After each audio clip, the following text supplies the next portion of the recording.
Hold on to your vinyl. It's Prog Hat. Hello everyone, welcome back to the Prog Hat channel. Thank you for clicking on this video and viewing it. In this video, I want to talk about two jazz records that I listened to beginning of last week all the way up to now. And two records that I really love. One of them I feel like is underrated and underrated record. One of them also is one that I recently picked up. And at the end of this video, I'm going to show about three clearance bin records that I found, and I could not believe it.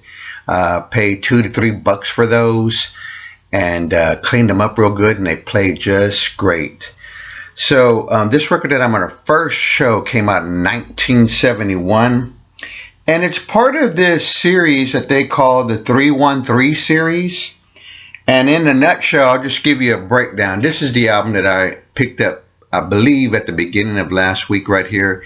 This is Elvin Jones' Genesis album, and as you can see, the 313 series. And what it is Third Man Records and Blue Note did a partnership to release 5 records. Now I have this one and the Donald Byrd Electric Bird, and there's 3 others, and the titles forgive me, not forgive me, I forgot them, excuse me. But the 3 other titles were ones that I wanted, but they went pretty quick, and I'm not sure if they're going to do another 5 records or what's in store for the future.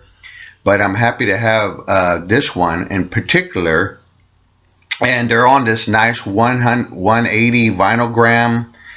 But this album is so good. Let me just grab my notes here for a minute. Like I mentioned, this album came out in 1971. I love these later Blue Note albums, and the reason why, I love that they keep touching genres like the avant-garde, and I love that they keep pushing the boundaries for other genre types of jazz music. And a lot of these players, Elvin Jones is one of them, they make great band leaders. You know, Elvin Jones was the drummer for a long time with Coltrane.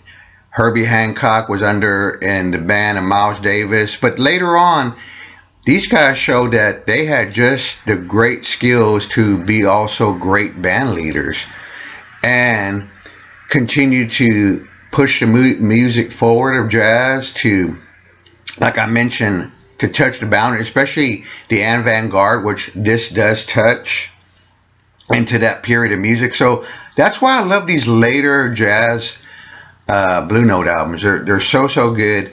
And one of the tracks on here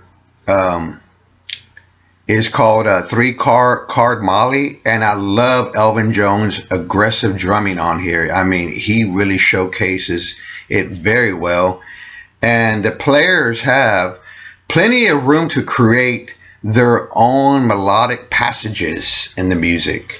So this album has about 4 tracks. Here's the back cover. I haven't taken it out of the shrink, but I like that. This album is so good, and they did a really nice job. Put it on this really cool looking, and I'll show on this really nice pink vinyl label, and there's what it looks like. The label, the with a 33 1/3, and just a really good record. And I'm just a real fan of those later period of those Blue Note albums, which seem to go under the radar, and some of them are underrated. But no, folks, check them out. They're good. I know there's fans that like any genre, like a particular genre, like it can even be traditional jazz, or it could be hard bop, or it could be modal jazz, or whatever. But These later Blue Note albums are so good, and I've been listening to it, and I really love the record. Now, the next record I want to talk about, folks, is I feel like an underrated record, and I really enjoyed this one. This is a release under the Blue Note Classic Vinyl series.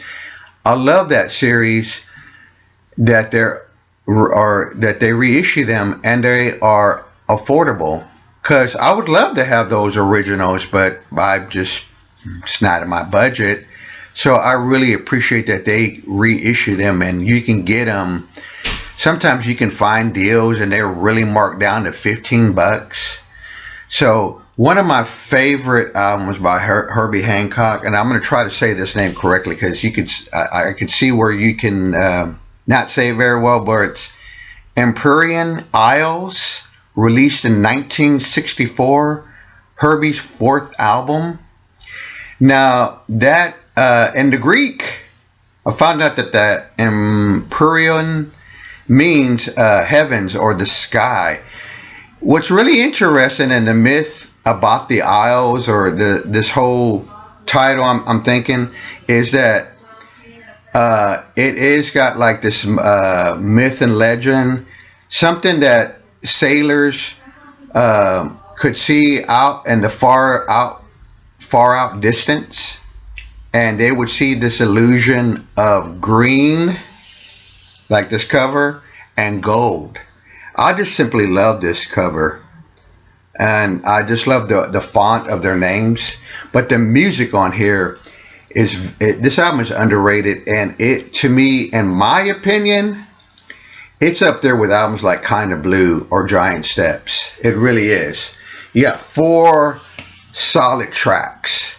Now, these are some of the previous albums. I'm thinking, I'm not sure, but you have Freddie Hubbard, Ron Carter, and Anthony or Tony Williams, and they're just phenomenal on this album. The first track, it's called One Finger Snap. And it's just a killer track with that blistering beginning and that fire-like tempo, and Freddie Hubbard laying that trumpet right where it needs to be. It's one of the killer tracks. The other one of my favorite is on side 2, The Egg. The Egg is about a 14-minute epic. It explores the avant-garde also. And it allows each member to contribute their jazz talents to The Egg, that track. It's just a killer track. I encourage you to go check it out. This and Maiden Voyage, those are 2 solid good records. And like I've already said, it's up there with albums like Kinda Blue. But yeah, this is a really good record. It's still on my turntable, that's why I didn't show it, but it's just a regular, Blue Note look. Now let me just share 3 clearance bin records that I found. Some of them were $2-3 buck. I don't remember, but I found a really nice copy. Now the cover, it looks a little bit dull, but the album, I cleaned it and it's really good. But I've always wanted this Cat Stevens album, Foreigner, on AM Records. And I forget what channel was talking about this album, and then it intrigued me more because they were talking about the side 2 track, which is the 100 and I Dream, and it's really a progressive track on there. Now here's the record itself. I'll check it out real quick just so we can see it better. But yeah, that's that, or is it Foreigner Suite maybe? Maybe I'm getting the titles confused. Yeah, I apologize. It's the Foreigner Suite. And it is really a killer track. I enjoyed it. I listened to it about 2 or 3 times. But this was a nice find. Did not have this Cat Stevens album. So yeah, and it has Phil Upchurch, and I believe he's a bass player.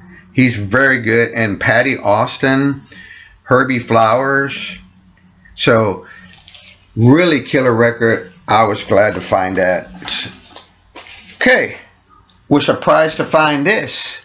and it's in great shape. It's David Bowie's Station to Station. I believe that's also what's in the dead wax there, if you can see that. This is one of my favorite albums by David Bowie. I was glad to find out good old RCA of it, and it's in really good shape.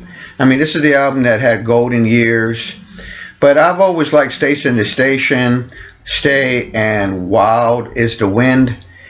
And this cover right here, I'm not sure if it was like one of the scenes or a scene, but it was from that movie, The Man Who Fell to Earth.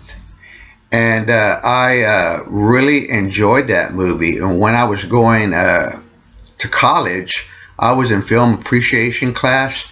And yes, folks, it was more than just, hey, would you like to watch a movie? Yes, I'd appreciate that. No, it was more that I was really getting into some topics, definitions, watching movies. And I did a paper on The Man Who Fell to Earth. And I got a decent grade on it. You had to get up there and present it. But overall, folks, I am glad to add this to the collection. It was something that I did not have. Now, my last vinyl find, I believe this was about $1 or $2. I love Steve Hackett. Great guitarist. We know him. Genesis. This is his album, Cured. I like this record a lot. Not a very favorite for some fans, but I like it. It had the inner sleeve and the lyrics, and it mentions that it's on Charisma Records, but the album is on that Blue Epic, so maybe it was in transitioning to Epic Records. I don't really know. But one of my favorite tracks on here is the Air Conditioned Nightmare. I love that track, and I'm glad to hear it again. Has some great bass pedals on it. John Hackett plays flute on Overnight Sleeper. I'm a fan. I pretty much get anything by Steve Hackett. So I was glad to find this record in the clearance bin. So there it is, folks. 2 jazz albums I love and a few vinyl finds there. I hope you're doing well out there. And into my next video, I'm not sure. Maybe I'll pull out 2 other jazz records to listen to and talk about a little bit. But I highly encourage folks to go listen to those. Those are just great records. And leave me a comment if you'd like to see more videos like that. Let me know.